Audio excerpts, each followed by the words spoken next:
আসসালামু আলাইকুম। সবাই কেমন আছেন? স্মার্ট একাডেমিতে আপনাদেরকে অভিনন্দন। আজকে ষষ্ঠ শ্রেণীর প্রশ্ন সমাধান করব, অনুশীলনী 1.2। সাথেই থাকবেন। ধন্যবাদ সবাইকে। আজকে 2 নং প্রশ্নের ঘ নম্বর প্রশ্ন আমরা সমাধান করব। সহমৌলিক নির্ণয় করুন। কিভাবে সহমৌলিক নির্ণয় করে? 52 এবং 97 এর সহমৌলিক নির্ণয় করুন। যখনই সহমৌলিক সংখ্যা নির্ণয় করতে হবে, প্রথম যে চিন্তাটা করব সেটা হলো মৌলিক উৎপাদক করতে হবে। তাহলে আমরা সহজেই মৌলিক উৎপাদক করব, এটা আমাদের চিন্তা থাকে। প্রথমে আমরা 52 এর মৌলিক উৎপাদক করব। মৌলিক উৎপাদক করে কিভাবে তা আপনারা অবশ্যই জানেন, না জানলেও আমার ভিডিও দেওয়া আছে, আপনারা দেখে নেবেন। এমন একটা সংখ্যা নিব যা 52 এর ভিতরে যায়, প্রথমে 2 দিয়ে নিব। 2 52 এর ভিতরে যায় 26 বার। এরপরে আবার জোড় সংখ্যা যেহেতু আছে, 2 দিয়ে যায়। 2 দিয়ে যায় 13, 13, 13 বার। এখন আর যায় না। তাহলে আমরা 2 পেলাম, 2 পেলাম, 13 পেলাম।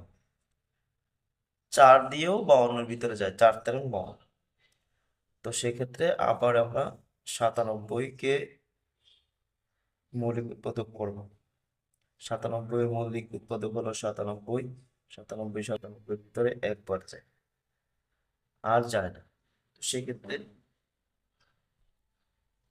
তাহলে আমরা লিখতে পারি 52 সমান সমান 1 দিয়েও যায়, 2 2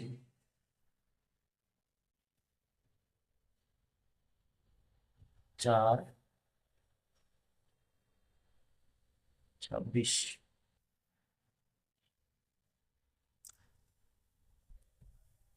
এবং 52 নিজেই।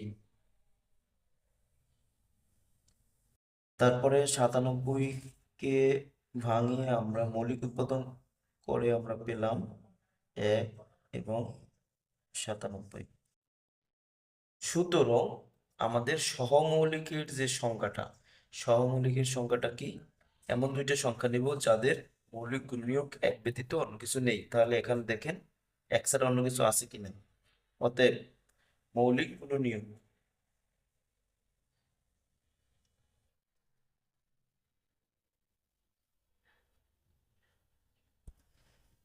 তাহলে দুটা থেকে আমরা পেলাম মৌলিক মৌলিক গুণনীয়ক হলো 1, 1 ছাড়া অন্য কিছু নাই। তাহলে এটা সহমৌলিক। অর্থাৎ উত্তর 1 ছাড়া কিছুই নেই।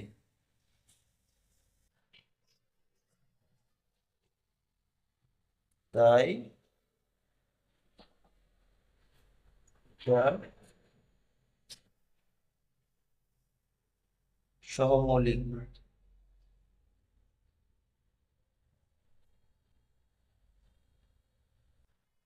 বুঝলেন এবার কিভাবে সহমৌলিক বের করে?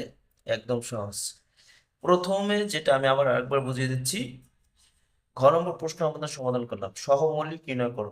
প্রথম যে চিন্তাটা করবেন, এটা এইগুলোর মৌলিক উৎপাদক বের করতে হবে। তাহলে 52 এর মৌলিক উৎপাদক বের করলাম, 97 এর মৌলিক উৎপাদক বের করলাম। মৌলিক উৎপাদকগুলো বের করতে 2 2 13 এবং 26 এবং 52 নিচে এবং 1 দিয়েও মৌলিক উৎপাদক হয়। তারপর 97 এর মৌলিক উৎপাদক 97 নিজে এবং এরপরে 1। এরপরে 52 সমান সমান আমরা মৌলিক উৎপাদক এগুলো পেলাম, 1 2 2 4 26 এবং 52 পেলাম। 97 এর মৌলিক উৎপাদক পেলাম 1 এবং 97। অতএব মৌলিক গুণনীয়ক হলো 1। এখানে 1 ছাড়া আর কিছুই নেই। ডাবল ডাবল 97 তো কোনোটার সাথে নেই, 2 নেই, 4 নেই, 26 নেই, 52 নেই। সুতরাং 1 পেলাম। উত্তর 1 ছাড়া কিছুই নেই, তাই এটা সহমৌলিক। আর শেষ কথা হলো, সহমৌলিকের সংজ্ঞা কি?